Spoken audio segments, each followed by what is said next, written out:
the specialist of the strange.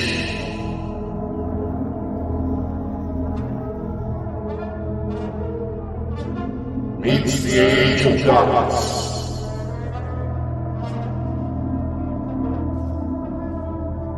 Eyes in the skies will stare upon the rivers of their scalps.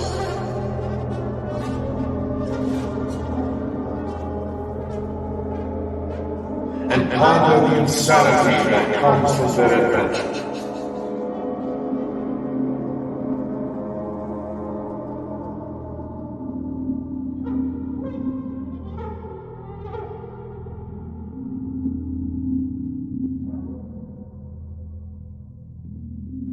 Welcome to the Bald and Bonkers.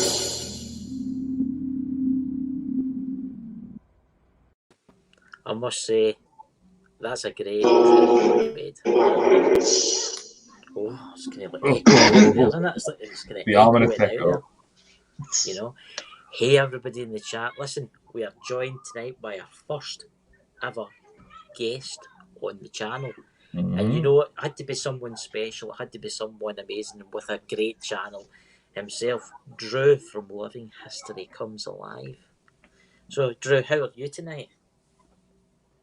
I am absolutely wonderful. How about yourself, Chris? Oh, fine. Dark Night's coming in, winter's coming, Halloween's coming, the ghosts and the ghouls are coming out, including Dakota. Say what now? Oh dear. Just you want to say, let's see who's all in the chat, and then we'll go ahead. This will be getting uploaded onto a podcast, guys. So we'll have to try and explain things a wee bit more quick for people in the podcast. I'm pointing up there. I don't know if that's where we've got to be, but I just did that. I thought Hi, Sherry. do that. Hey Sherry. Hey Shrimp Shack. Hey Drew's Paranormal. Gazzy's Adventures. Gaz. There's one of my friends there. He's actually one of my friends. He's actually I play the Xbox with. Okay, I found this on the web for Who is from Shakir. It's listening to me. Damn, Siri. Quit spying on us. I don't know it's spying. It's spying. That's terrible. Who else is there? Scottish Outlooker, you know? Drew's Paranormal. And then there's Paranormal World Investigators. My goodness, what amazing people are in tonight. Yes. All of our usual friends and families. Yeah.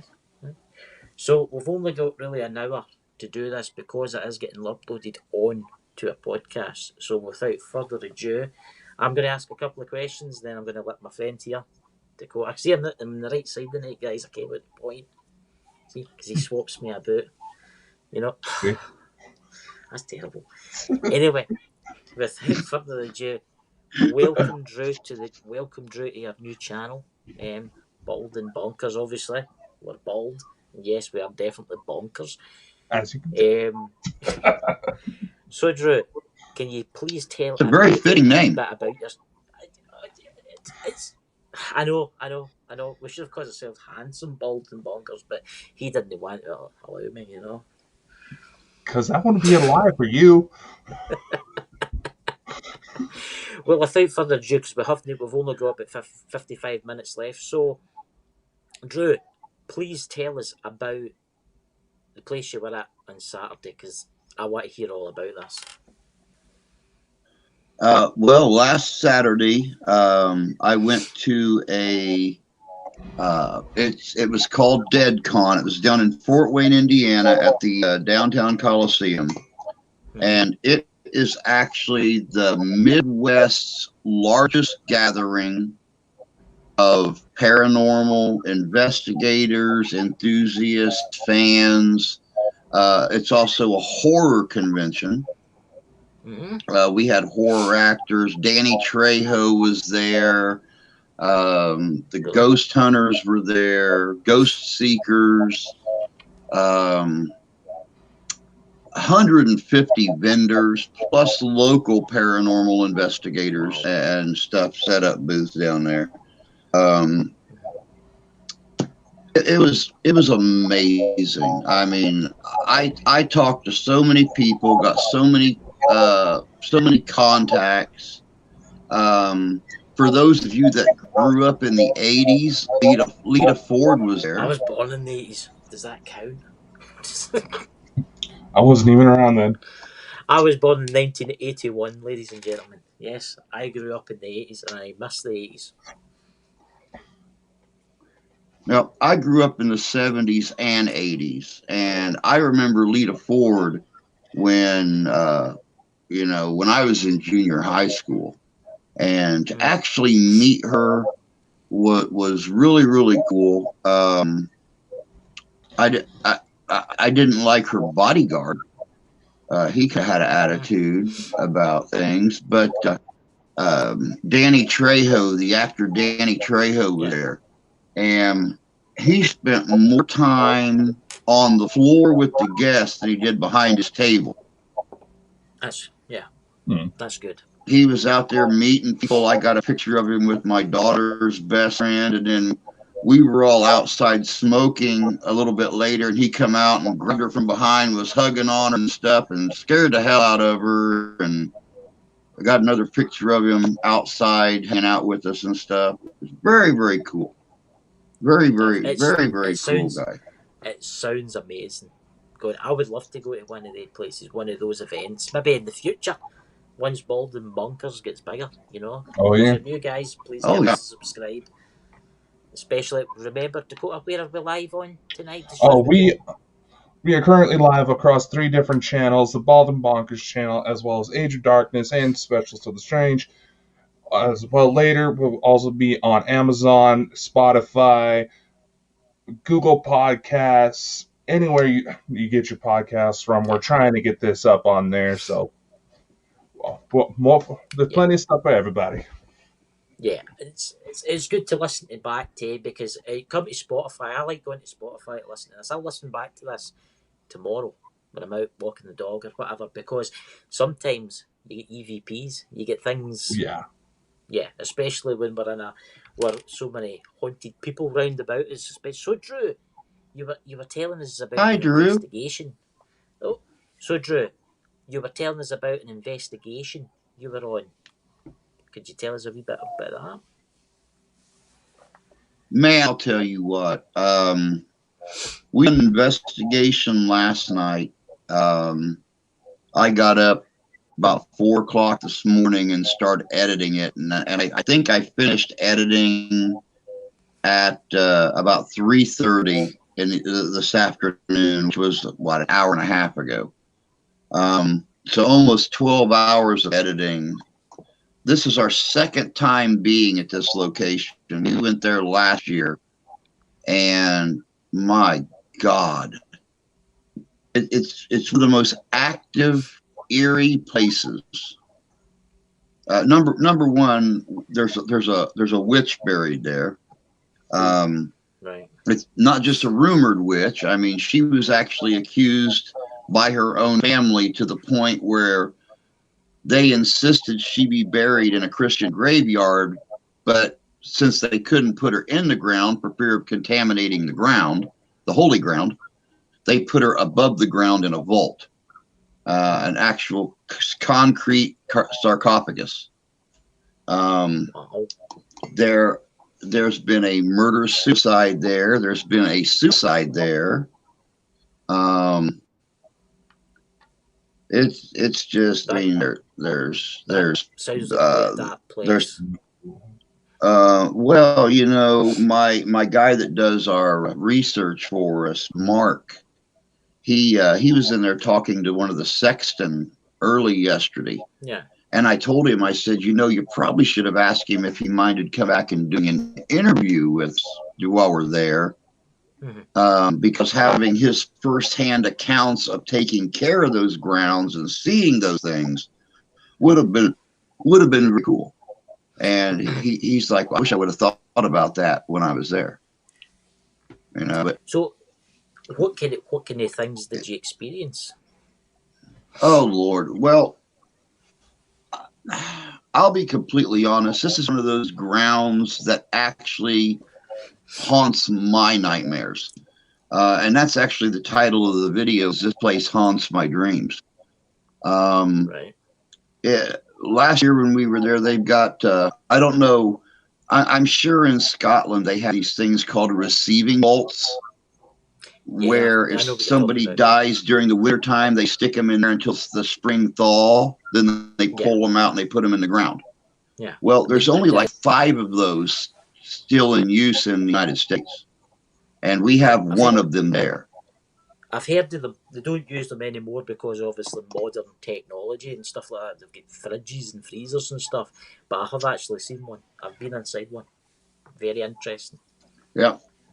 Yeah, there's 5 of them in the United States that's still in use. We have one there, and it's been in use for 150 years. And so, as you can imagine, I get a lot of. I mean, it's got the old iron racks inside it where they just slide the coffins on them and leave them sitting. Yeah. And there is so much activity around that vault. And last year when we were there, we picked up a lot of orb activity around the vault, a lot of light anomalies. Last night, big communication. I got a brand new voice recorder we use. I got a lot of communication on the voice recorder. We have a brand new laser grid system that I set up that we were using. It was just, I mean, constant shadow figures, a lot of audible communication that we could hear with our own ears, a lot of voice recording. It was just incredible. It's quite interesting you say that about the audio because I can hear certain voices. I don't know if Dakota, can you hear anything? Yeah, I was starting. Times there. So I was actually, that's why I was pulling out my headphones to see if I can get a better listen to it. MD in the chat, can any of you guys, this is getting uploaded obviously on our radio, we're live now on YouTube, so please check us out, watch the replay, but I could hear voices there and they were like answering you back, Drew, when you were talking. Please keep going. Yeah, I could hear them chattering, but I can't make out what they're saying. It's actually quite interesting that, you know. So, what kind of equipment did you have? You said you had the laser grid with you. What else did you have? Well, last night we used a different spirit box than we normally use. We used the laser grid system, and I used the voice recorder for the first time. Normally, I have a word recognition software on my computer. And what I will do is I'll hook the mic up to my computer and I'll play my video and it'll pick words out. Well, I hardly had to use it this time because I had that voice recorder and you could hear things so clear on that voice recorder that it was eerie in a way. But you know, as normal for some reason, and Sherry and I talked about this a couple times. Some of the listeners know, some don't. Back in 2016, I died twice. Why don't you tell us a bit about that? Yeah, that's great. I don't like talking about it. You know, I actually went into diabetic shock. Oh, damn you, Chris! Bad boy. No, every fucking time you. You've got the host here. I've got to ask questions, you know. I and my wife got married on June 25th, 2016. On July 4th, I started going into diabetic shock. We didn't even know I was diabetic. On the 5th, I was so sick I could barely move. So she called the ambulance to come and get me. And I remember the 9-mile trip to the hospital. I remember seeing the flagpole out of the back window of the ambulance, and that's the last thing I remember for 10 days. Yeah. They wound up taking me into the emergency. The doctor said he's dying. We got to get him to this city. They flipped on the sirens, 90 mile an hour the whole way. I flatlined the first time when we pulled into the big hospital. So they rushed me inside, brought me back. About 5 minutes later, I started flatlining again. and they brought me back. And then 7 or 8 minutes later, my lungs and everything started to shut down, and they put me into a medically induced coma for a week and a half. And, I had spent time talking to Sherry, and I told her, that I felt like when I came back, I didn't come back whole. No. I came back changed. And multiple investigations I've gone on in the last 2.5 years, I've had more than one spirit say, what do you want? We want your soul. And then you'll have another spirit pop up and say, Really? he don't have a soul. Can I ask you something? Do you remember anything? Do you remember a tunnel of white light? Do you remember anything? So you don't remember anything? See, maybe you've... Straight black. Straight black. Maybe you've... My wife even says she talked to me for the week and a half I was unconscious. She came in every night. She rubbed my feet. She told me what she did that day, everything. And I didn't hear anything. I don't remember anything. There was no light. There was no harp music. There was no feathery wings. There was no flames. That's actually that's quite frightening, actually, because you think being a ghost hunter and into this kind of thing, you would see something. But maybe you did see something, and maybe when you've come back, your memory's been wiped. Well, and see, there's actually this thing called coma psychosis. Yeah. And what happens during coma psychosis is your brain, being like a computer, it needs constant input. It needs data. Yeah. And if it's not getting that data through visual or audio or whatever, it makes stuff up to fill in the blanks. Mm-hmm. Still to this day, 5 years later, I can't tell you what was real and what was made up by my brain. That's Mm-hmm. What do you think, Dakota? That's just... Unfortunately, as someone who's dealt with near-death experiences, I can testify that there's still several experiences that I have that, because I wasn't able to have any equipment on me or any cameras rolling, I truly don't know whether or not they were legit. Yeah. So it's definitely interesting.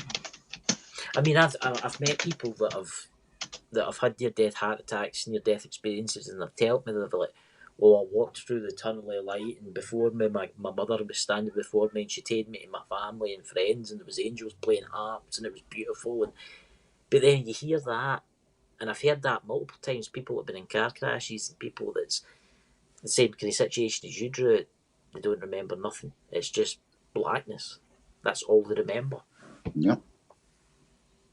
Yeah. Yep. And still to this day, I have days that I wake up, or nights that I wake up, and I'm in a cold sweat because I have a flashback of one of those artificial memories. Yeah. And it's like, wait a second. I talked to the nurses and the doctors about this. That wasn't real. That wasn't real. But one thing I've noticed, and I think I think Sherry and I talked about this too, was the fact that it's made me more susceptible to my investigations. Because now I don't always need equipment to sense that things are there. Mm-hmm. Yeah, but maybe because you've been to the spirit world, but you can't remember you've been to the spirit world. The spirits in the graveyards, the spirits round about you will recognise you. They'll be like, "Oh, he's been at the other side, but he's obviously been brought back in." They'll recognise you, and they'll get drawn to you. Do you think maybe any of them has any of them ever followed you home? I've never had one follow me home. We've had spirits here. We have 2 that live here. We have my wife's grandfather who lives here, and then my mother-in-law's ex-husband. He actually died a few months before my wife and I met. His ashes used to sit like right here on a dresser.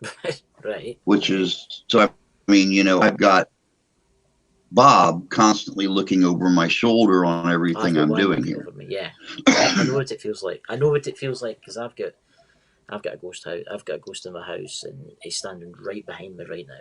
I can feel it. It's freezing, and my heating in my house is like nuclear reactor material. It's really hot, but you can tell when he comes up behind you because it gets really, really cold, and it must be the energy that they're Mhm. giving off. It's truly fascinating. What do you think, Dakota, about this? It wouldn't be But uncommon. As far as the heat disposition, that's just basically it's like opening the door to a hot house when it's cold Yeah, outside. I don't really think it's anything much more than that. But as far as him not remembering anything, it could legitimately be the fact that his situation was traumatic and everything was just like, no, yeah, this guy can't handle it. Lights out. yep, yeah. So, Drew, very taking you off possible. this But subject. What's that, Drew? I was going to say that same soul situation came up last night in that investigation when I made that mistake again and said, "What can we help you with? What do you want?" And Yeah. I directly got the response, "Your soul," twice. And then it came in less than a minute later and said, "Where is your soul? I can't find your soul." Do you think that's maybe them just messing with you because they know what traumatic thing happened to you? Obviously, it's maybe a dark spirit, and it's maybe just messing with you, trying to Who knows? mess you up. I Who mean, knows? They don't mess me up. I keep going back for more. I'm like a glutton for punishment. he's this guy coming back again. I've been doing paranormal investigations since February of 2020, when COVID hit in really bad. We started doing our investigations, and up until this year, I've never been scratched. I've never had physical contact in any way, shape, or form. So far this year, I've been scratched 3 times. I've been hit once, and I've been made sick twice. Right. So What do you mean you've been hacked? what do you mean? Like, did it come up and punch you? Like physically hit, like punched. Right. What did that actually feel like? Did it feel like somebody was actually there punching you? I've never experienced anything like that. That's why I'm just asking. I didn't feel the impact. I felt the aftermath. Right. That's quite spooky. We went to a cemetery, and I was gung ho about going to the cemetery. It was an old cemetery. There hadn't been a burial in the cemetery since World War II. Yeah. I was gung ho. I walked on that ground. I went around. I done some filming. And just all of a sudden, it felt like somebody punched me right in the bottom of my right rib cage. I mean, just that boom throb. And it was like, oh, okay. It's weird you say that, Drew, because when you said that, when I get hit, I heard like a voice again. It's weird, isn't it? It's like you said before the live, how the spirits can travel through devices and through technology, and it makes you wonder. It just makes you wonder, So, what else have you got planned for the next ghost hunt? Where's your next location, Drew? Well, we don't have one nailed down yet. We have talked to a restaurant that's an old stagecoach stop and inn over by Lake Michigan, about going in and doing an evening investigation. We have talked to the city of Galeen, Michigan. Right. Supposedly the town of Galeen is entirely haunted. Wow. They were having incidents happen at the high school back in the early 80s. They closed the high school down, and people just started moving away. They still have the original 2-room jailhouse that's built in 1879. That would be good concept.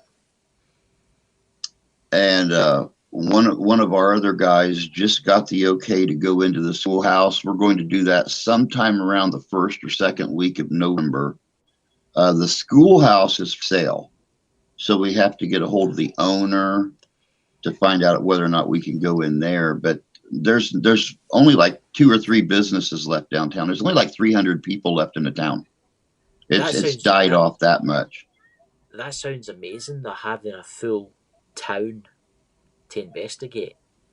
I mean, wow. I mean, that would be amazing. I mean, that's because is it like one of these old Wild West kind of towns you see in like America? If you go on like Google Maps and search it and that, and it's just empty looking, and it's oh my god! Can you think of the energies that must be well lonely? Because energies do get lonely, ghosts do get lonely, waiting for some victim to come along so as they can obviously. Oh yeah. Well, the guy that got the jailhouse cleared for us, he's actually investigated the town before. He's picked up shadow figures just right out in the middle of town. Wow. Coming out of alleys, things like that. So I mean, I've heard reports of just homes. People hearing and seeing things in their homes all over town. So but the town's been there for a long time. It's just a standard one road town. There used to be like maybe 15 businesses. Now there's a bar and like a chamber of commerce, and then there's one other little business, and that's all that's left in that town. Everything else is boarded up and used for storage. It's fascinating because you think about it, the spirits have probably got free reign. They've probably got free reign. They probably could wander from different location to different location. Maybe that's what the shadow. I've always wondered, what is a shadow person? What is a shadow person? Is that just like a spirit, or what is it? Is it a darker entity that's more powerful? I don't know. But that's Dakota. What's your thoughts on that? Shadow people.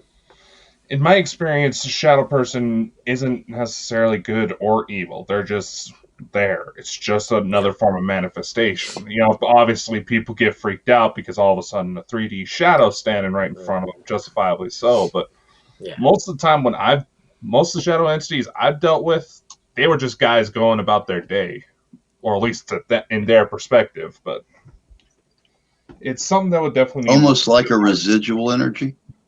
In a way, yeah. But there was also times where it looked like it would be a residual energy, but they'll still interact with you, but they're seeing everything from the time they were alive. So one example, I actually grew up in this small town, Murtaugh, Idaho. Yeah. The entire place is covered in spirits. There was this one location, it was the old highway department building where we were doing the investigation. Then all of a sudden I hear someone coming out of one of the snow plows. You would hear the door shut. The ground, there wasn't any floor. It was just a gravel ground to it. You hear somebody walking out the front door, said, "See you later, boss. I'm going home." And I said, "All right, Jim, have a good day." And door shut right behind him.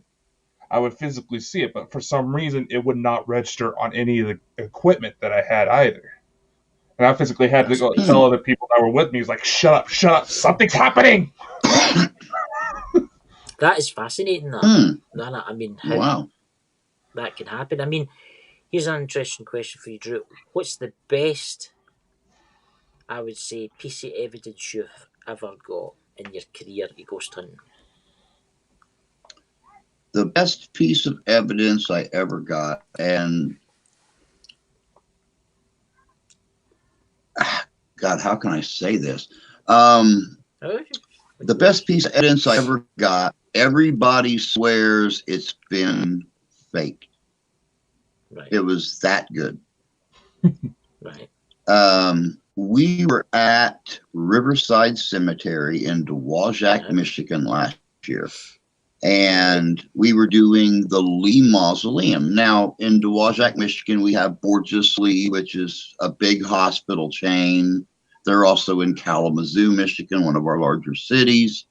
But the Lees, donated a lot of money. They also owned the an old stove business in Dewalshak, Michigan, late 19th century, early 20th century. Big money, big money. One of the leads was on board the Titanic with his second 17-year-old wife. He divorced his first 17-year-old wife and married a second 17-year-old. But they were on board the Titanic, and they both survived. Made it back to Michigan. Well, we were investigating the mausoleum, and we were asking the girls, what's it like to have both wives buried in the mausoleum? And we had our empath and her son with us, and I turned around to talk to her son about something, and on the camera you saw two perfect white little eyes appear about 3 foot off the ground inside mausoleum. They blinked twice and faded out. My God. And everybody's like, oh, that's obviously fake. And it's like, you've seen what kind of machinery I had to work with here. You wouldn't say that. I do all of my filming, all of my editing, all of my producing, and all of my uploading on my phone. Yeah. And I don't have a Galaxy or an iPhone or something like that. I have a 5-year-old LG Stylo. Ooh. It was outdated. It was outdated when we bought it. Wow. It was literally outdated when we bought it. And I swear to God, if I ever get good donations, I'm going to get like a Galaxy Note or something that's got a better camera, better storage, all that. But you know, this when I bought this phone, my wife bought the new model the same day. This was already outdated when I bought it. But yeah, I got those two perfect little white eyes in that mausoleum. Wow. And that's the best evidence I ever got. We've also got a lot of growls, those deep guttural growls and stuff like that. And do you think it? But like I said, I'm a glutton for punishment. Do you think it was a normal spirit, or do you think it was something, well, black? No, there was definitely a lot of negative contact. It's just a very, very dark place. That sounds terrifying, doesn't it? Okay, imagine seeing something like that in the dark. Imagine go something at night or something. You see two eyes. Imagine being there. Imagine being there and not seeing this until you go home to edit. Ooh. So it was watching you. I always feel I'm sitting. Somebody's watching me. That's exactly how it felt. I'm sitting here and I'm editing and I'm like, wait, what the hell? And I backed it up and played it through again. I said, wait, what the hell? And I backed it up and played it through again. And I'm like, what the hell? Wow. We'll need to have you back one night and play that clip, because I'm going to be watching that. I think I've actually seen that. Your clip, actually, that I think, because something's just coming back. I can remember that, and it's actually quite scary. Actually, thinking about something like. Are you doing anything for Halloween, Drew? When I'm not out doing investigations, I'm always trying to put some kind of historic mystery or something. If we just recently changed the channel up, when I started in 2017 or 2019, we were a history channel. Yes. And then in February of 2019, we started paranormal. I refer to it as parahistorical. Yes. I registered the name parahistorical because we won't just go out and investigate paranormal. There has to be some kind of a historical backing to it. Yeah. And it slowly moved to the point where Living History Comes Alive became Living History's Mysteries, because what is the paranormal besides an echo of history? Yes. Exactly. Yeah. So I changed the name from Living History Comes Alive to Living History's Mysteries, and it's It's a good name. we're It's catchy. Oh yeah. I'm just waiting to catch on. I want to be the next big television paranormal show. Well, That'd be an if there's interesting anybody show. watching out there and listening to this, guys, contact me and I'll put you in contact with Drew from Living History and Mysteries. So where's your next investigation? What you got to be doing? We like I said a little bit ago, we don't have one set yet. We've got like 4 or 5 we're looking at. There is Prospect Hill in Paw Paw, Michigan. Mm-hmm. That one has a lot of myth and legend to it. Shadow figures crying and screaming at night amongst the stones, physical contact, handprints on cars. But you got to get really, really express permission from local law enforcement and stuff, because there's a lot of homeless people that inhabit the woods around the cemetery, and they don't want anybody going in there and getting robbed or killed or something like that. So they have a tendency of not wanting you to be in there very late. The last time we went there, they wanted us, they let us stay till 11 o'clock. But they were just out by then. We had law enforcement drive through a couple times and make sure we were okay. And that's something I can't express enough with people who go out and do paranormal investigating, is always go through the proper channels. Mm-hmm. When you're going to do an investigation, get a hold of the town, get a hold of the town police, get a hold of the county sheriff, get a hold of the state if you have to, state police. And just let them know. Sometimes you don't even got to ask permission. You just got to say, hey, I want to go to such and such cemetery. There's a lot of myth and urban legend about that place. We're going to go in there at 7 o'clock at night. We're planning on staying till 10 or 11, and they'll say, okay, just be careful. And, they'll cruise through, make sure you're alive. And it's safety first. Besides that, you don't want a trespassing charge on you. That's very true too. Yeah, I mean, graveyards, I don't know what it's like in America. I know in Britain, in Scotland, some of the graveyards don't get closed at night. They're open like 24 hours, 24/7. Do they actually get closed in the United States? As I've tried to tell you, some do, some don't. A lot of the ones here do. Around here, some do, some don't. There's been, there's a lot of problems, and maybe it's the upbringing, maybe it's the nationality and the way the parents upbring their kids.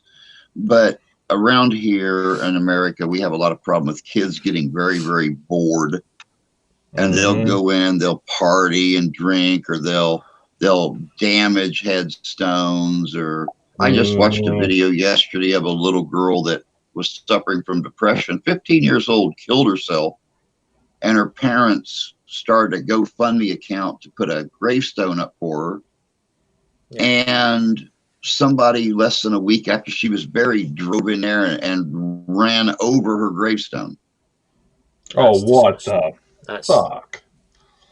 That's just terrible. It's like, why? She killed herself because people treated her bad, so even in death, you're going to treat her bad? That's disgusting. They never found out who did it, but the family. Did we just lose him? We just lost your volume. We can't hear you. I think Drew, I think something got disconnected on your end. Kind of sounds like you got a loose connection somewhere. It's quite strange how that actually happened as he was telling that story, though. Yeah, I'm hoping it's just coincidence, because like I said, it just sounds like his headphone or something got unplugged. No, I think it's something different. I think. No, that's what it sounded. You had that little bit of the static, kind of like some sound was coming through, but it wasn't Yeah. Now, holding. Oh, I think he's back. Oh, can you hear me now? Yeah, I all can right. hear you now. Yeah. Yeah. I mean, that. Imagine damaging a stone like that. That's just. I can't. I've known of people going into graveyards and playing the spirit board, and I'm totally against Oh that. yeah. Especially young kids. I've seen it. I've seen them playing it. And what's your thoughts on the spirit board, Drew? What is your thoughts on the spirit board? You ever played with it?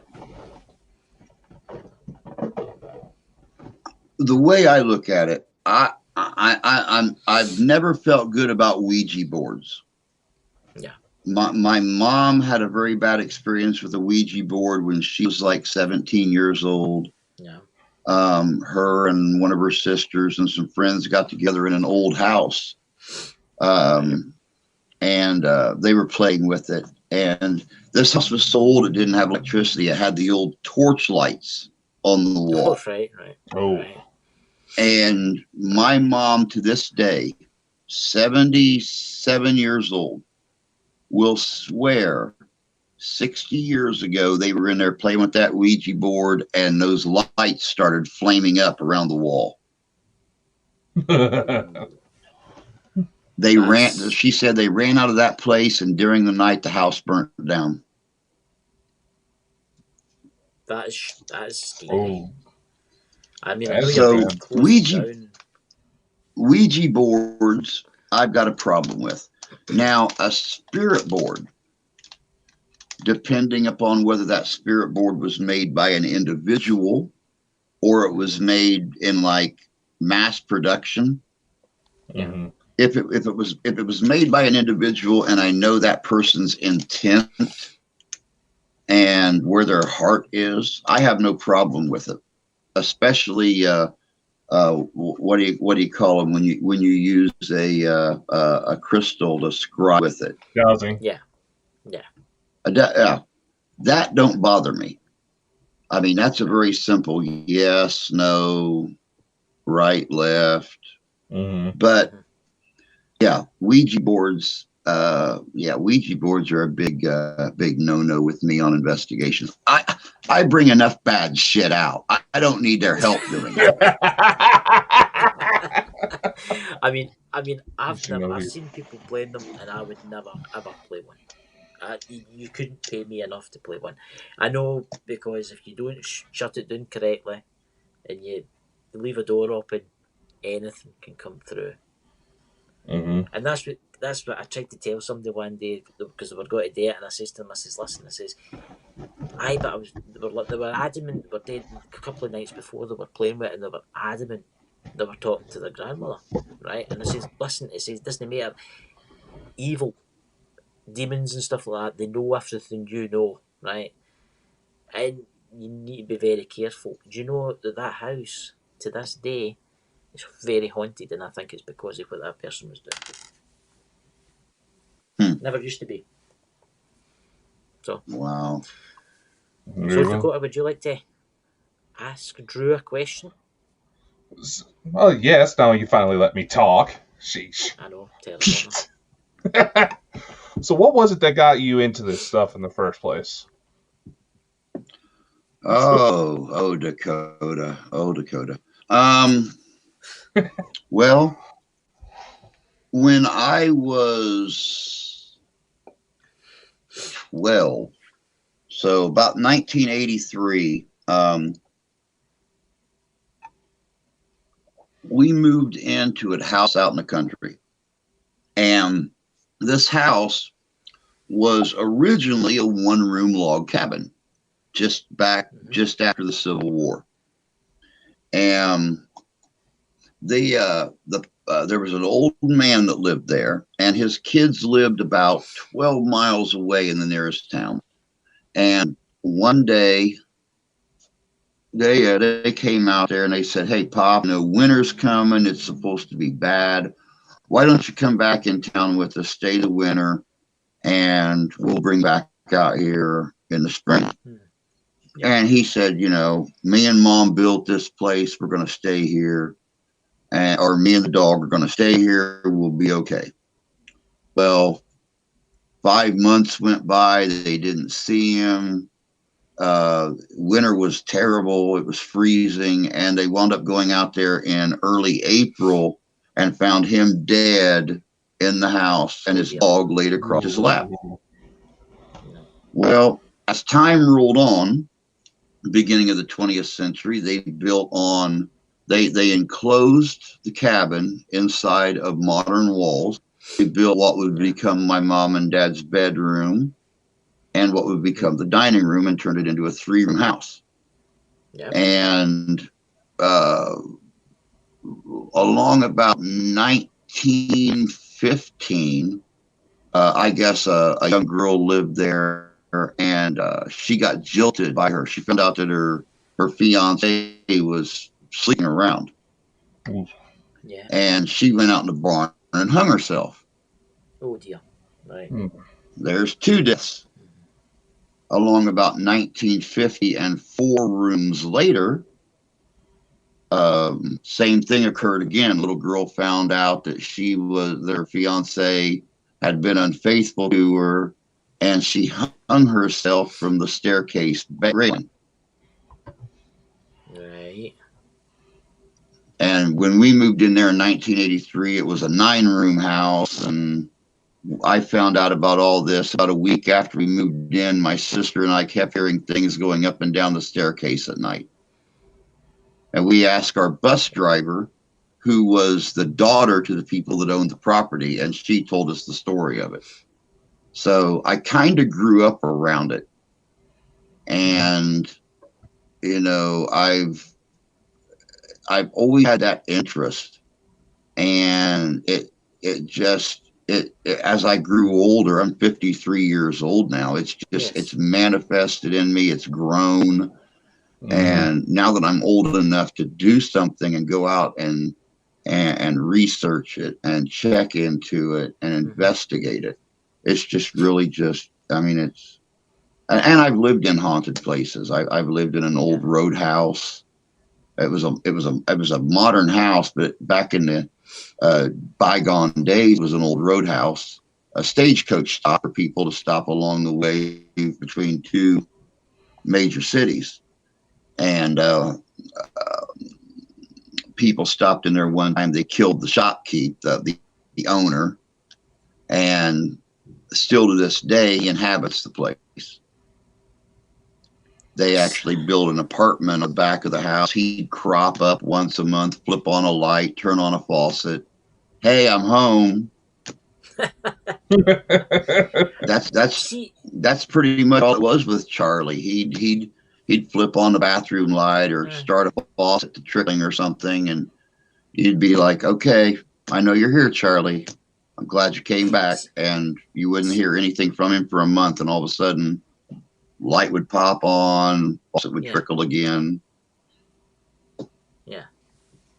See the first place you went to, the first place you were talking about there, did you ever go back? The house? Yes, did you ever go back?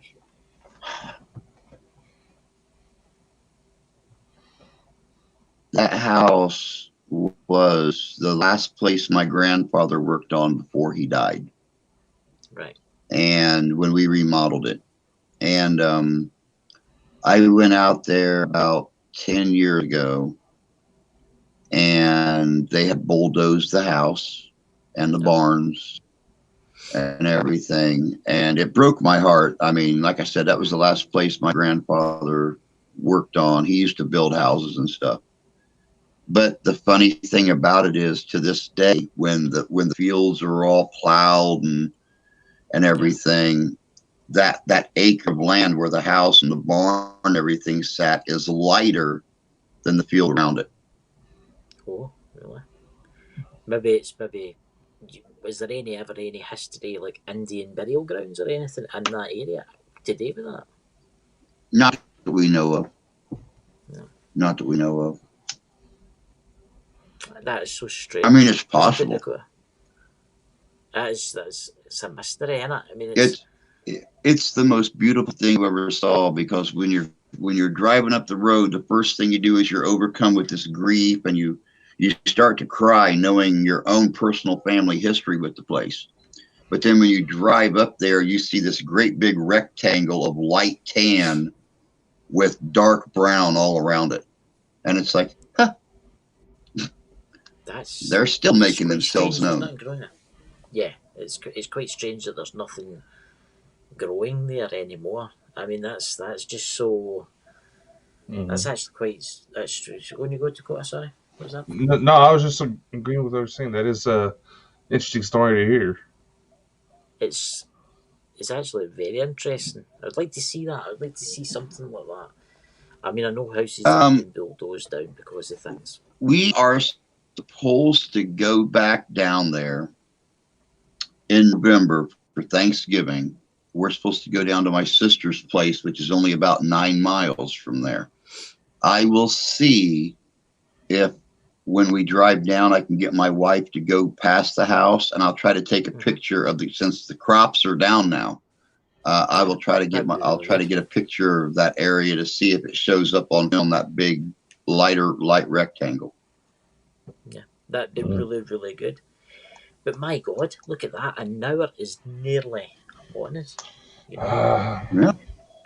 It's amazing how quick things go in. You know. And listen, everybody, you'll be able to find this uploaded to, where is it again? Lovely host here. We'll find it on Amazon Music, Google Podcasts, iTunes, Stitcher, Spotify. We're always expanding. We're trying to reach even more avenues, more streams. I know someone suggested earlier that we should be doing it on Facebook. We'll post a rerun on there, but we're also looking into getting some funding to show when we make it to where we can hit even more channels, we can hit live, so that way you all can hop on with us. I'm posting a link in the chat right now of all the spots you can find this show, plus nice little goodies from me and him as well. Yeah. And I would like to thank Drew. Thank you for coming on, and everybody, please check out his channel, because it is a brilliant channel. I watch it all the time because I love the Civil War stuff, and I love the stuff that you do, because we need more people like you to keep history alive, you know. But that's what I enjoy doing. Yeah, it's really, really good, really good. Dakota, would you like to tell them about the show this Wednesday with our special guest? Yes, this Wednesday we have another episode of Contact. Our dear friend Ashers is coming on to talk about some of her experiences. Maybe we can start swapping information based on what my friend Chris Moule and I have been working on. It's definitely going to be a good show. Yeah, and then we have the next Saturday Night Live, and that will be the Halloween special, isn't it? Yes, our Halloween special, basically open panel. People can come on, share some stories. I think we have a couple spots still open, so if Drew wants to come join us, more than welcome. Yep. I just might. Yes, come and join us and share some ghostly tales of ghouls and goblins. Well, everybody, thank you for watching. Remember, subscribe and check those radio stations out, and please give us a subscribe on them, because it helps the channel grow. And I'll catch you all later. Bye-bye, guys. See you later, everyone. Stay safe.